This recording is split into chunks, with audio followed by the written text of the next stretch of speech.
Hello guys and welcome back to Reading Club. So today I'm going to read you Daisy and the Trouble with Coconuts, Chapter 14. Chapter 14. The trouble with funfair ice creams is you have to pay more if you want flumps on them. And you have to pay even more if you want strawberry sauce as well. Marshmallow flumps are one of my favorite ice cream sprinkles, and strawberry sauce is one of my top squirty things in the world. So once Grampy had given the ice cream lady some money, I absolutely had to have both. And a flake.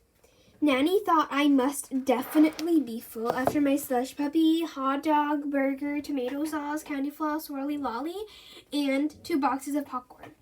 But the good thing about popcorn is it's really light. So it means you'll always have room for ice cream, flums, strawberry sauce, and a chocolate flake. Especially on a really hot day. The trouble with eating funfair ice creams on really hot days is you have to eat them really, really quickly. Otherwise, your ice cream will melt, which means your flumps might fall off and your flake might come out. Plus, your strawberry sauce might dribble down your cornet and go all over your hand.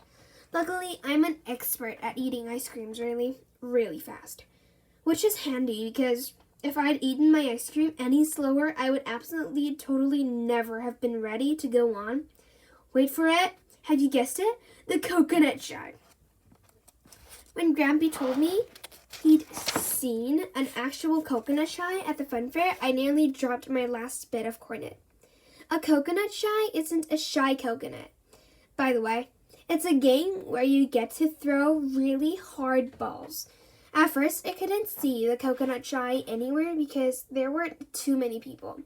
Luckily, Grampy is taller than me, so it was easy for him to point the way.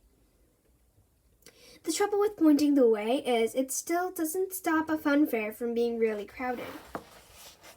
But once we'd squeezed past a really long queue for the roller coaster and a much shorter queue for a ride called the Teacups, I saw the coconut shy with my very own eyes.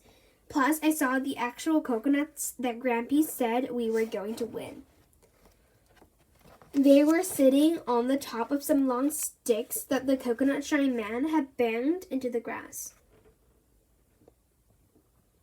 At the front, lots of people were lined up throwing balls at the back of the tent. Every time they hit the back of the tent, the balls dropped down and landed on the grass.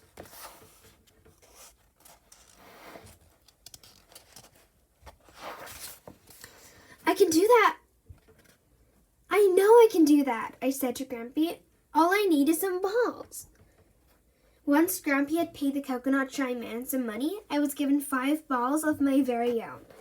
They were quite small balls, but they were made of hard, roundish wood, which meant they went a really long way when you threw them. After I threw all 5 of my balls, I was absolutely sure I'd won a prize, because every single one of my balls hit the back of the tent, and every single one of them rolled down and fell onto the grass, just like everybody else's. Trouble is, that isn't what you have to do to win a coconut. I thought it was because that's what everyone else was doing. To win a coconut at a coconut shy, you actually have to knock an actual coconut off an actual stick, which means you have to aim at the actual coconuts with your balls. Grampy said that was what everyone throwing the balls was trying to do, but it didn't look like it to me. Some people weren't even getting close. Now that I knew the rules of how to play, Nanny said I should have another go, so I did. Trouble is, I missed all 5 times again. The trouble with missing all 5 times again is it makes you try to get cross again, and it makes you need another go. Once Nanny had given the man some more money, Grampy stood behind me and told me how to aim. He told me to put 1 foot forward and 1 foot back, point at the coconut with my free hand, hold my wooden ball as far back as I could with my throwing hand, close one eye, and blam it. So I did. But I missed again, which made 11 balls I hadn't hit a coconut with, which made me feel even crosser, so I aimed again. The trouble with aiming at a coconut when you're cross is it makes your eyes go googly, which means you miss by even more. Especially if when you let go of the ball, you growl as well. When Grampy heard me growl, I think he got a bit nervous, so he asked the coconut shy man if I could stand a bit nearer in my next throw, which is totally fair because if he asked me, the more balls you buy, the nearer to the coconuts you should be able to get. When the coconut shy man said I could step in front of the line to do my next throw, I was sure I would be able to hit a coconut. Except I didn't. I missed again, or at least my ball did. Which made me the crossest I'd been all day and the growlest. So Grampy asked if I could stand a bit nearer still.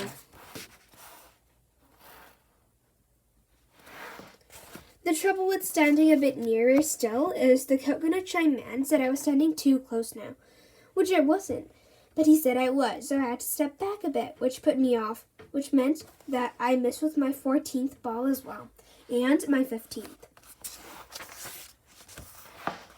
Because I was still feeling a bit put off, which made me want to punch all the coconuts and kick all the sticks over, and scream louder than any scream I'd done all day. But I didn't, because Grampy said he'd win me a coconut instead. Well, that's the end of this channel. I hope you enjoyed my readings of it, and I'll come back later with a new and improved channel. Bye, everybody!